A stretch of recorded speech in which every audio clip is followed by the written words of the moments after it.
ceramides in your hair, blood pressure, and taurine, and the Farmer's Walk Challenge, all coming up on the next episode of Real Wellness.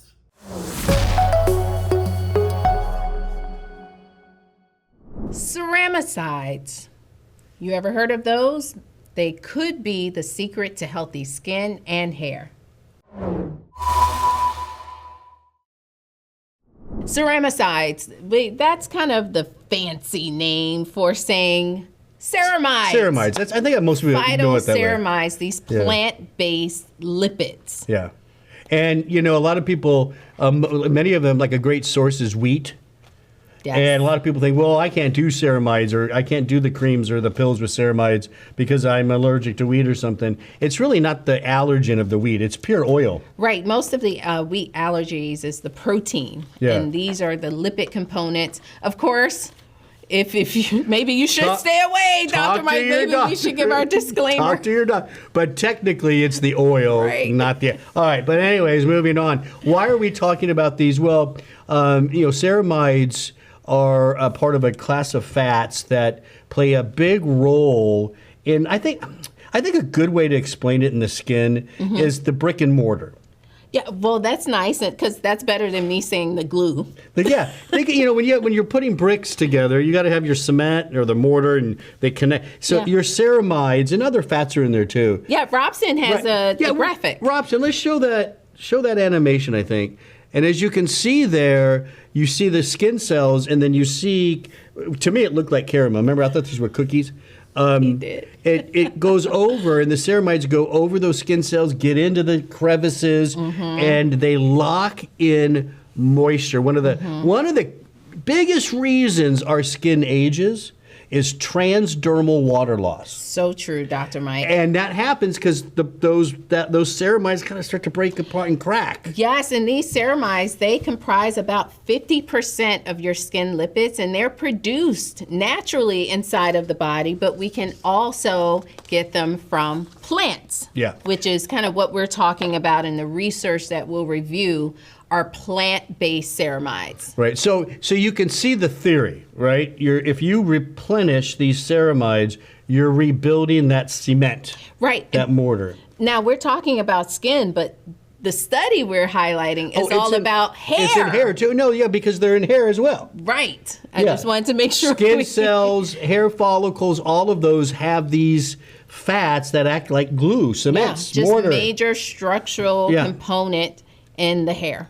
So let's go to the human clinical trial. Yes, a randomized placebo-controlled trial. This was published just last year, so we're in 2025, just for a reference point. So in 2024, in the International Journal of Cosmetology Science, there were about 66 women in this study. Half of them received the ceramides, and the other half a placebo.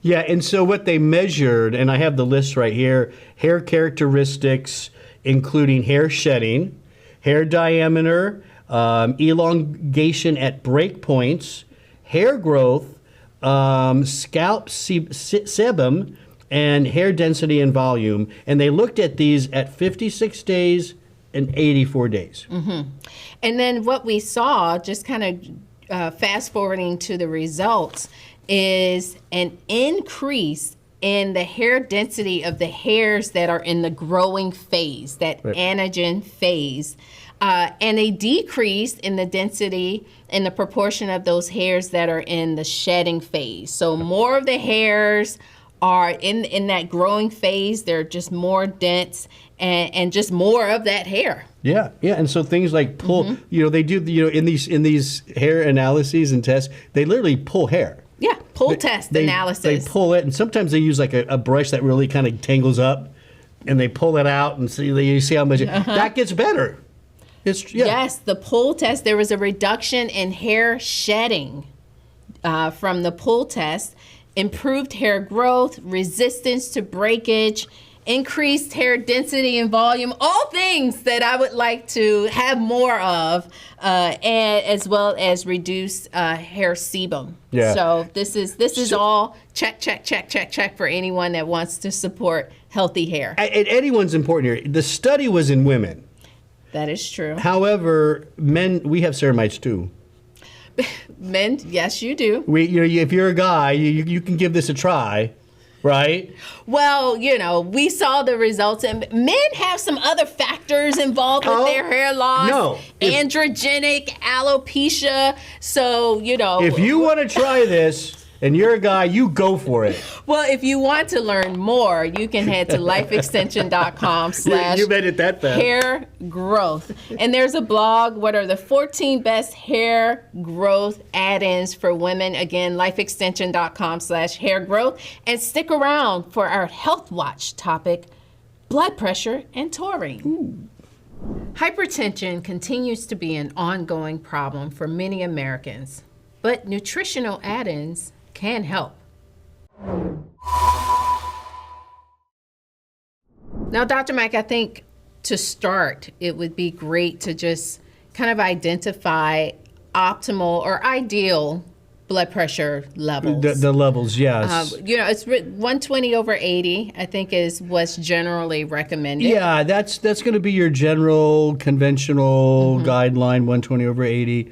There are some, let's say, longevity enthusiasts that kind of think 115 over 75 might be a better way, but 120 over 80 is a good goal for anybody. Yeah, and just to comment really quick on that 115 over 75, since you brought it up, for older individuals, though, we do understand that the blood pressure probably should be a little bit higher. Those lower numbers, you don't want, as an older individual, lower blood pressure, because you kind of need that force to pump blood throughout your body. Yeah, so that's a good point, right? Yes. So again, 120 over 80, that's just a good standard for most people. Yes, and so people are struggling.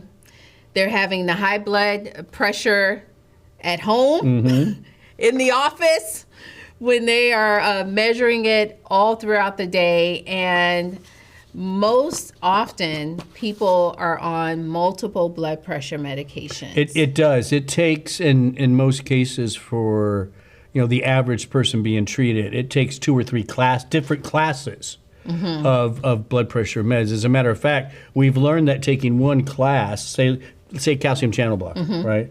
A very common drug, right? And that whatever you started with that dose, it doesn't seem to be working well.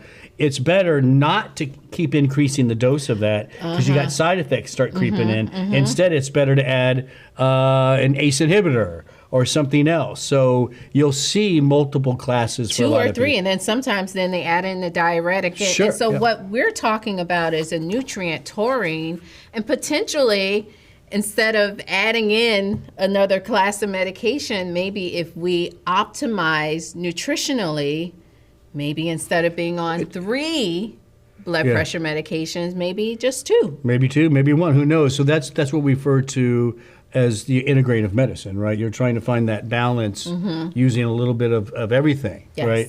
And so taurine is very interesting. It's a sulfur-containing amino acid. Taurine, we think, works through what is known as the renin or angiotensin system. What this means is there's basically a system that your kidneys run where there are proteins that are released that will vasoconstrict. Now, you need that at times. You need your vessels to constrict sometimes. You need them to open up, relax. As we get older, that constriction process, that renin angiotensin process from the kidney is out of balance. That's right. It's doing a little bit too much. Yes, and so taurine, which by the way is an amino acid found primarily in animal products, has been shown to have that effect on that system. Also can help you to excrete water, serving as a diuretic, as well as a vasodilator. Yeah, and so and that's one of the things too that I like about a multi-prong approach with blood pressures, because it's not just vasodilatation, or vasoconstriction. There's a lot of reasons why we develop blood pressure. Ultimately, essential hypertension, which is where there's nothing else causing it, right, is still fairly unknown. But Again, vasoconstriction is there. There's your adrenaline system can be involved, your epinephrines. There's just a whole host of things. So multiple classes, multiple nutrients. Yes, that's true. And then we have a study using 1.6 milligrams of taurine, a randomized placebo-controlled trial. The participants who received this amount of taurine experienced a reduction in clinic and 24-hour blood pressure. And we're also seeing that it's supporting the blood vessel relaxation. So we like taurine and wanted to bring that to your attention on this Health Watch. For sure. I love it. And somebody to talk to your doctor about it. Yeah. Right? If you're on multiple, it doesn't hurt. Always talk to your doctor. Everything we present here on Real Wellness is based on research. That's right. And if you would like to learn more, head over to lifeextension.com/blood pressure, and that will take you to our blood pressure protocol. And stick around for power moves coming up next. Have you ever heard of the farmer's walk? Well, this trend can identify if you need to pick up your workout. All right, we're here with Cameron, and he's going to demonstrate the farmer's walk, but I'm going to help him get started and get situated. So first thing, you have your weights about 20 to 25% of your body weight, and make sure you bend at your knees and you pick them up. Yeah, and it's called the farmer's walk because we can pretend I just picked up the milk when I milked my cows. But this kind of gives you a good idea of your overall physical ability. Can you, in your older age, carry in the groceries? So we're going to try this challenge. Just make sure you keep your shoulders down, keep them back, don't lean forward, try not to swing the bells. These are 35 pounds, they're heavy. And try not to walk on your toes, okay? You ready to give it a try? Yep. All right.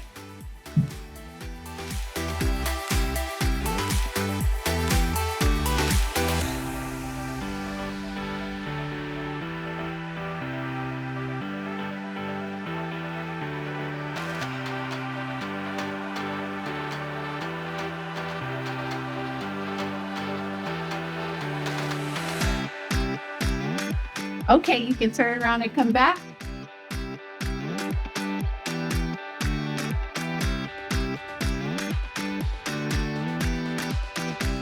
He's smiling. You all can't see his smile, but he's doing a great job. Okay, make sure you bend your knees to put them down. We don't want the back injury. And there you have it. We're so glad you joined us today on Real Wellness. If this episode brought you something useful, please like, subscribe, and ring the bell. It helps us keep sharing more with you. All right, welcome to this show's Wellness Win. Let's take a look. Hi everyone, my name is Danny. My wellness win is that I shoot to have 8,000 to 10,000 steps a day. Helps me feeling good, motivated, healthy, and it's just great for your overall health. And on days when you're feeling a little stressed out or the work days has been going a little bit on too long. Wow, Danny.